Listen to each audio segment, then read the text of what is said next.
नमस्कार बंधु बांधव, आइए सुनते हैं हाइकू सम्मेलन में हुए वरिष्ठों के उद्बोधन को। तो चलिए आप भी सुनिए। और हमारे सामने विजिटर बैठे उन सभी को नमन करते हुए अपनी बात कहने जाऊँगा। जैसा कि आदरणीय मित्र जी ने कहा था कि जब हम कोई शब्द बोलते हैं तो निराकार होता है, और जब लिखते हैं तो साकार होता है, और जब निराकार और साकार मिल जाते हैं तो ये कहा जाता है कि हाइकू विधा जापान की है। लेकिन मैंने कुछ मुहावरे अपने आगे देखे पढ़े। मेरी माता जी बचपन में मुझे सुनाती रहती थी, तो मुझे लगता है वो हाइकू का ही रूप था। शायद आप लोग सेवन हो या मैं एक छोटा सा हाइकू मेरी मदर अक्सर कहती थी, और आप लोगों ने पुराने ज़माने में सुना है। पढ़े पारसी भेज रहे हैं तेल कर्मों का तेल। तो मैं समझता हूँ ये हाइकू का ही रूप है। तो हमारी जितनी भी कहावतें हैं, यदि उनकी आप समीक्षा करें तो आप देखेंगे उसमें हाइकू का रूप निकल रहा है। मैं तो आज के संदर्भ में कहना चाहूँगा, आज मेरे 33 वर्ष में भी आदरणीय मित्र दीक्षित जी सक्रिय हैं, वे हमारे प्रेरणा की स्रोत है। और मैं समझता हूँ उनसे प्रेरणा लेकर के आज हम लोग जहाँ मौजूद हैं यहाँ से जाएं और जीवन को में सक्रियता बनाए रखें। तो बिना सक्रियता के जीवन अधूरा। और मैं अक्सर अपनी जात को क्या पढ़ता हूँ, जो यहाँ पढ़ना चाहूँगा। आज जो कार्यक्रम हुआ है, जो कार्यक्रम आयोजक हैं, उनकी भी सोच रही होगी, और आप लोग शामिल हुए, आपकी भी कुछ सोच रही होगी। सब इतना ही कहना चाहूँगा। समय की बात करके कहना तो बहुत कुछ चाहते थे, लेकिन समय नहीं है, इसलिए केवल मेरी कल्पना तेरी आशा, मेरी कल्पना तेरी आशा, मिलकर बने नई परिभाषा, मिलकर बने नई परिभाषा। स्वाति की बूंद की चाह में, स्वाति की बूंद की चाह में, जहाँ तक रहे अब क्यों प्यासा, जहाँ तक रहे अब क्यों प्यासा। अमृत कलश की चाह में, अमृत कलश की चाह में, पूर्ण हो अब सिंधु मंथन अभिलाषा, पूर्ण हो अब सिंधु मंथन अभिलाषा। तो हाइकू के लिए जो ये 4 पंक्तियाँ हैं, ये आपसे जोड़ेंगे तो हम सिंधु मंथन और जातक की तरह हमें अब इंतजार नहीं करना है। अगला जो कार्यक्रम होगा तो सभी की पुस्तकें हाइकू की प्रकाशित होंगी, और यहाँ सभी की पुस्तकें प्रबोधित होंगी, और दबेली खुद आएंगे, और आप लोग सब उनके लिए तालियां बजाएंगे, और हम आपकी पुस्तकों के लिए तैयारी करेंगे। धन्यवाद।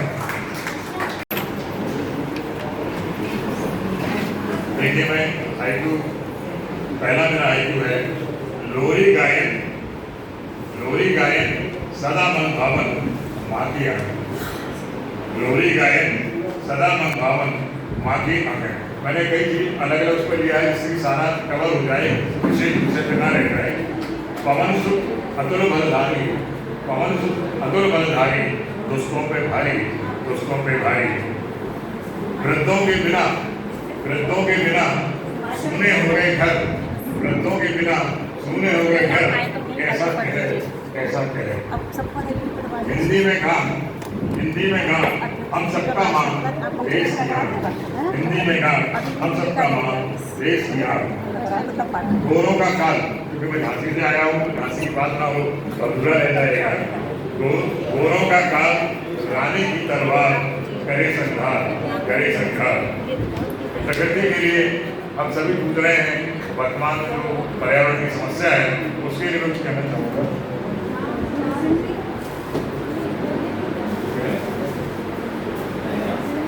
सुनो पुकार, बादल आ भी जाओ, सलिल लाओ, सलिल लाओ। स्वाति नचक चातक की उदास बूंद किया। अब चूंकि मैं बुंदेलखंड से आया हूँ, तो केवल बुंदेली भाषा के जो और हैं, परंतु मैं आप लोगों को बताना चाहूँगा। जो नैया तरे डुबिया खेले जरी झांका बजा रहे, जो लोग बुंदेली जानते होंगे उसका मैं आज बता देता हूँ। चांदनी के नीचे महिलाएं बारात जाने के बाद खेले जाने वाला डुबिया वजीरा बनाकर खेल रही है। ओढ़नी ओढ़े अटाई पे आड़ में अच्छत होंगे, तो सिर पर दुपट्टा रखे, छत पर पर्दे में पानी डूबे बैठे। ये बुंदेली भाषा के लिए। आज के इस गौरवमय आयोजन में साहित्य की सबसे समृद्ध विधा कविता, और कविता में भी एक नवाचार जिसको हम कहते हैं हाइकू। बहुत सारी बातें हुई हैं हाइकू के संदर्भ में, और उस विधा को समर्पित आज का यह संपूर्ण सम्मेलन, अधिवेशन और मुझे लगता है कि मुकेश भाई अभी जो कह रहे थे, इस प्रकार के आयोजन भले ही दिखने में छोटे होते हैं, लेकिन साहित्य की कुछ विधाओं पर जब हम बात करते हैं, जब इस पर कुछ विमर्श होता है, तो इन दिनों एक शब्द युग्म का प्रयोग करता हूँ कि विमर्श भले ही छोटे हों, निष्कर्ष बड़े होना चाहिए। साहित्य क्षेत्र में हम सब बड़े निष्कर्षों तक आज के इस सत्र के माध्यम से पहुंचेंगे, ये अपेक्षा करता हूँ। सत्र की अध्यक्षता कर रहे परमादरणीय रविंद्र जी और साथ में उपस्थित आदरणीय मुकेश भाई, आदरणीय शिवहरे जी, आदरणीय शिवहरे दीदी, मिथिलेश जी, रमा जी और सबको एक सूत्र में पिरो रही सुषमा जी। आप सबने आज साहित्य की विधा को लेकर के, कविता की विधा को लेकर के यह कार्यक्रम संपन्न किया है।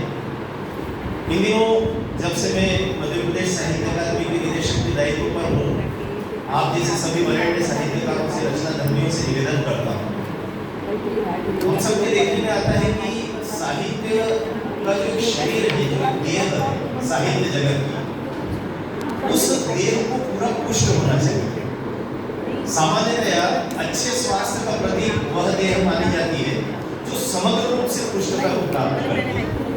लेकिन यदि साहित्य के शरीर का कोई एक अंग लगातार विकसित होने लगे तो रोग होने लगता है। जैसे हम लोग देखते हैं हाथी पांव की बीमारी होती है, केवल एक पैर मोटा हो जाता है।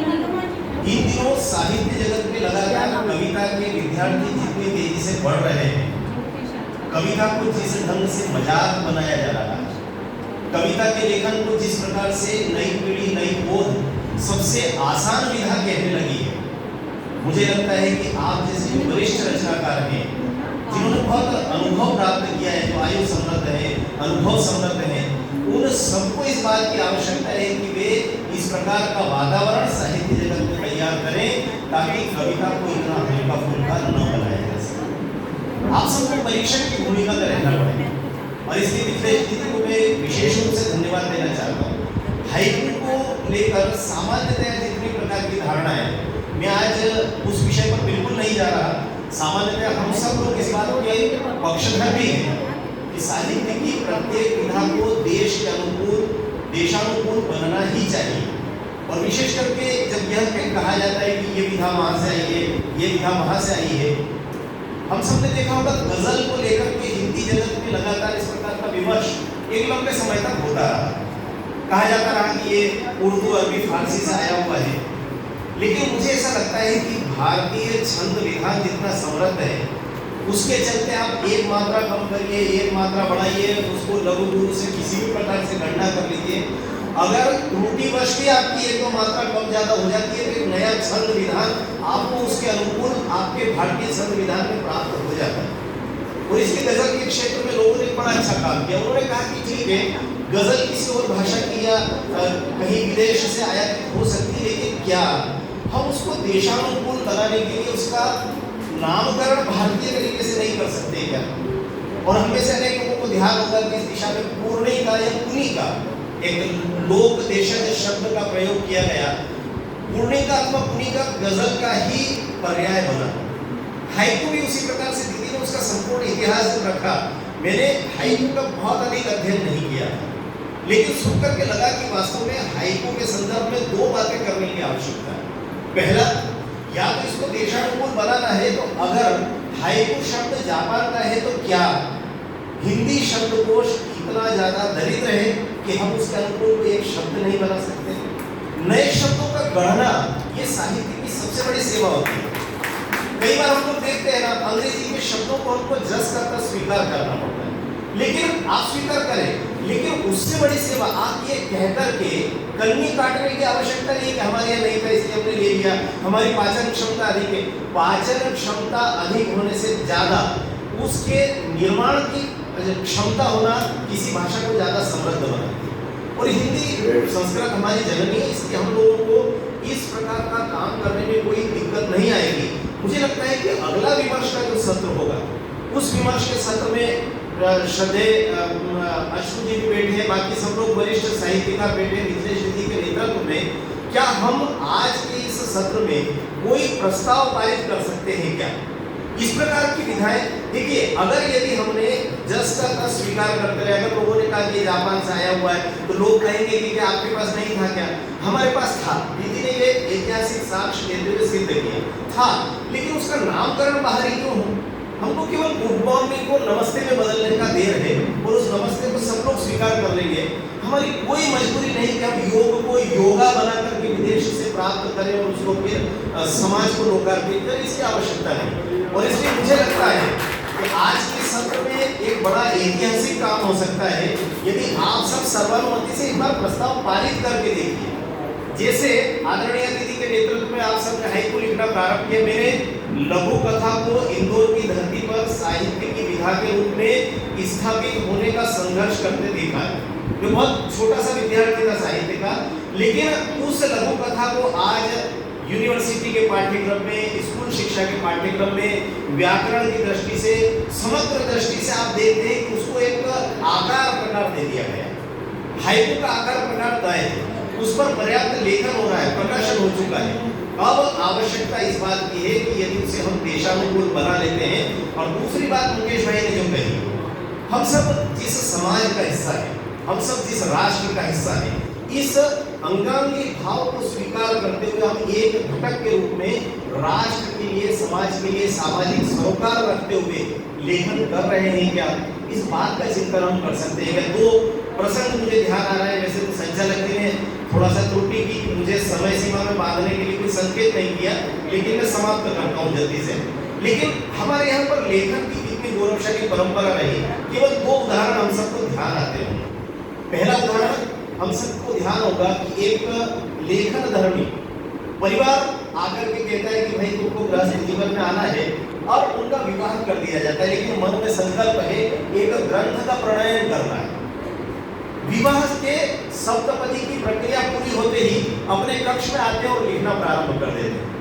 लिखने का क्रम 2-3 वर्ष तक चलता है। लेखन जब समाप्त होता है तो अनायास उनका ध्यान आता है, एक हाथ आया, उसने धीरे से अंधकार में दीपक जलाया। ग्रंथ चूंकि पूरा हो चुका था, उन्होंने कहा देवी आप कौन हैं? आपने अंधकार में दीपक का प्रकाश प्रज्वलित किया। उन्होंने कहा आप भूल रहे हैं, यह प्रक्रिया लगभग 2-3 वर्ष से संपन्न हो। आपको जब क्षुधा होती है, पानी का एक ग्लास आ जाता है, आपको जब भूख लगती है, प्यास लगती है, तो पानी और भोजन की प्रस्तुति आपकी टेबल पर हो जाती है। टेबल उस जमाने में नहीं होती थी, सहाज से कहते हैं, लेकिन प्रत्येक आवश्यकता की सामग्री वहां आती रही। उन्हें पता नहीं लगा, रचना कर्म चलता रहा। और जब उस देवी ने कहा कि मैं तो आपकी धर्मपत्नी हूँ, मैंने आपको बीच में व्यवधान नहीं डाला कि इस ग्रंथ के प्रणयन में कहीं कोई बाधा न हो। और उन्होंने कहा क्या नाम है आपका? कहा मेरा नाम भामती है। कहा देवी इस ग्रंथ की रचना आपके सहयोग के कारण से संपन्न हुई है, इसलिए आपके नाम पर इस ग्रंथ का नाम भामती रखता हूँ। ये हमारे राष्ट्र की उज्जवल परंपरा है। दूसरा उदाहरण, मैं ये उदाहरण इसलिए दे रहा हूँ कि जब हम लेखन धर्म में प्रवृत्त होते हैं, कई बार ऐसा होता है कि हम, आज मैं सुषमा जी के निवास पर था, कल रात्रि से पहुंचा था, मैं देखता हूँ डॉक्टर साहब लगातार उनके रचना कर्म को लेकर, उनके प्रकाशन को लेकर कितने संवेदनशील रहते हैं। वे चाहे तो अपनी चिकित्सा की बात भी कर सकते थे, लेकिन नहीं, उनकी ज्यादा रुचि इस बात में होती है कि सुषमा जी इस समय क्या नया लिख रही है, क्या नया छप रहा है, क्या क्या वे कार्यक्रम कर रही है। तो हमारे आसपास रहने वाले हमारे जो परिजन भारतीय परिवार परंपरा में यह सृजन कर्म उन सबके साथ मिलकर हम करते हैं, इसलिए पूरा श्रेय उनको देना चाहिए। दूसरा उदाहरण संक्षेप में आपको बताता हूँ। हम सबको याद होगा भास्कराचार्य जी अपने शिष्यों को शिक्षा देते थे। उस युग के ऋषि कुल के जो आश्रम होते थे वे किसी विश्वविद्यालय से कम नहीं होते थे। शिष्य प्रश्न करते थे, भास्कराचार्य जी उनके प्रश्नों का उत्तर देते थे। उनकी छोटी सी बेटी बैठे बैठे उसके मन में भी कुछ जिज्ञासाएं आती थी, और जब वो जिज्ञासा प्रकट करती थी पिताजी ऐसा क्यों होता है, ऐसा क्यों होता है, पिता ऐसा का समाधान करते थे, तो उन प्रश्नों और उत्तर को सारे के सारे शिष्य ताड़पत्रों पर अंकित करते जाते हैं। आपको उस युग की बेटी अपने पिता से क्या पूछती थी? पिताजी हमारी दृष्टि कक्षा जहाँ जहाँ तक जाती है वहाँ तक पृथ्वी हमको चपटी दिखाई देती है, क्या वास्तव में पृथ्वी चपटी है? पिताजी कहते थे नहीं, 350 योजन दूर जाकर अगर विमान में बैठकर अगर हम चित्र खींचे तो यह पृथ्वी कंदुक यानी गेंद की तरफ गोल है। आपको पता है गैलीलियो को चर्च के द्वारा मृत्युदंड केवल इसलिए दिया गया था, जो कि महान वैज्ञानिक माना जाता है, जिसको हम कहते हैं कि पश्चिम का बड़ा विज्ञानविद था, उसको चर्च ने केवल मृत्युदंड इसलिए दिया था कि उसने ये कह दिया था कि पृथ्वी गोल है। लेकिन गैलीलियो के दादा जब पैदा नहीं हुए थे, तब एक बेटी की जिज्ञासा और एक पिता के समाधान में से यह सूत्र निकल करके आया था कि पृथ्वी कंदुक की तरह गोल है।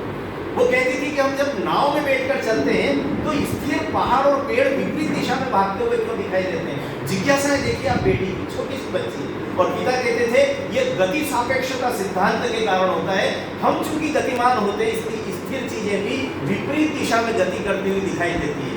आपको आइंस्टीन याद आते हैं क्या? आइंस्टीन ने गति सापेक्षता सिद्धांत में जो उदाहरण दिया है, जो उनके जीवन की सबसे बड़ी उपलब्धि है, वो कहते हैं जब हम एक ट्रेन में बैठकर यात्रा करते हैं तो किनारे की ओर की स्थिर वस्तुएं विपरीत दिशा में दौड़ती हुई प्रतीत होती है। मित्रों, आइंस्टीन से सैकड़ों साल पहले, हजारों साल पहले साहित्य की यह समृद्ध परंपरा इस भारत भूमि पर रही है। और इसलिए हम जब लिखते हैं तो हम किस विधा में लिख रहे हैं, मुकेश भाई उसी ओर संकेत कर रहे थे, मैंने उसका थोड़ा सा विस्तार कर दिया है। हम सब इस राष्ट्र के सामाजिक सरोकारों को कितना मान देते हैं।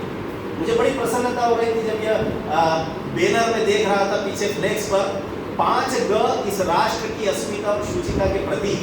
हम कहते हैं ना, गंगा, गायत्री, गौ माता, है ना, और गांव, ये सब हमारे प्रतीक हैं। राष्ट्र की पूरी संकल्पना इन शब्दों में समाहित है। उनमें से 2 ग आज के इस कार्यक्रम में संयोगवश नहीं जुड़े। ये ईश्वर के द्वारा प्रदत्त एक अवसर है हम साहित्यकारों को।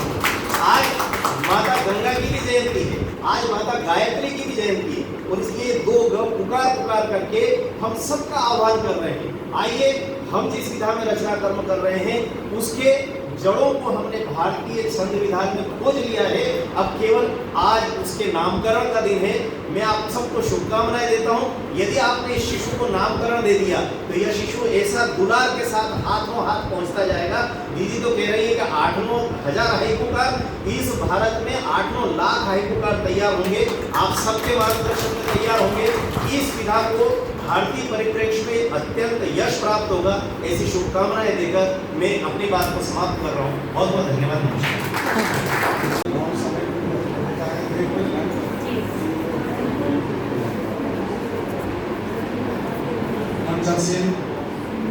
आदरणीय डॉक्टर मिथिलेश दीक्षित जी,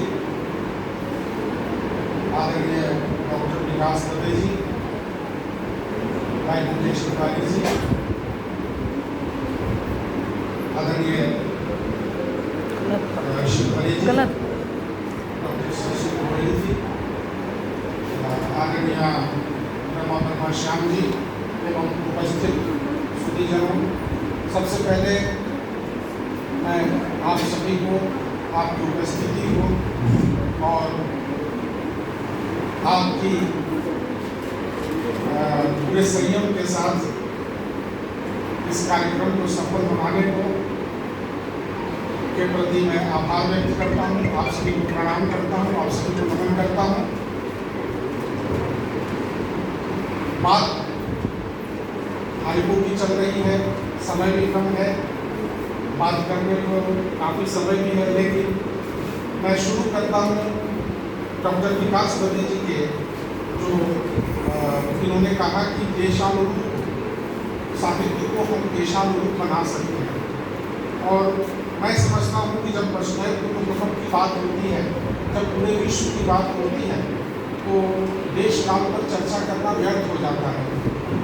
साहित्य की उत्पत्ति चाहे जहाँ से हुई हो, जापान से हुई हो, अमेरिका से हुई हो, इंग्लैंड से हुई हो, कोई फर्क नहीं पड़ता है। जापान को हम आत्मसात भी करते हैं तो अपनी संस्कृति के हिसाब से, अपनी भाषा के हिसाब से, अपनी सभ्यता के हिसाब से, और देशानुरूप ही करते हैं, क्योंकि हम नहीं जानते जापान में कौन सा कल्चर है।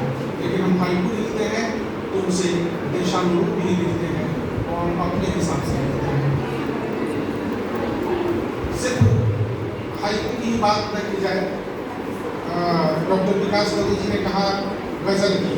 मुझे याद है 1991 में जब मेरा पहला गज़ल संग्रह आया था, तो उस समय भी काफ़ी क्रिटिसाइज हुआ था, काफ़ी बातें होती थी, अरे ये फारसी का है, ये उर्दू का है, ये हिंदी का नहीं है। लेकिन धीरे धीरे जब हिंदी ने इसको आत्मसात किया तो आज के दौर में मैं समझता हूँ कोई भी ऐसा व्यक्ति नहीं होगा जो कहेगा कि गज़ल हिंदी की नहीं है। आज हिंदी में उर्दू से ज़्यादा प्रचलित है गज़ल। तो ये अपनाने के ऊपर है कि इसे आत्मसात करने के ऊपर है कि हम उसे अपने अनुरूप ढालने का प्रयास करते हैं। और आज मैं समझता हूँ कि जापान से ज़्यादा हाइकू हिंदुस्तान में लिखा जा रहा है और पढ़ा जा रहा है। ये हम सब के लिए समय कम है, बात करने के लिए काफ़ी समय चाहिए, लेकिन हम तो आपके साथ हैं, आपके बीच रहते हैं। कभी भी बैठेंगे बहुत देर तक साहित्य में वार्तालाप होगी। तब तक के लिए मैं अपनी वाणी को विराम देता हूँ और मैं चाहूँगा कि संचालक महोदय आगे की कार्रवाई का शुभारंभ करें।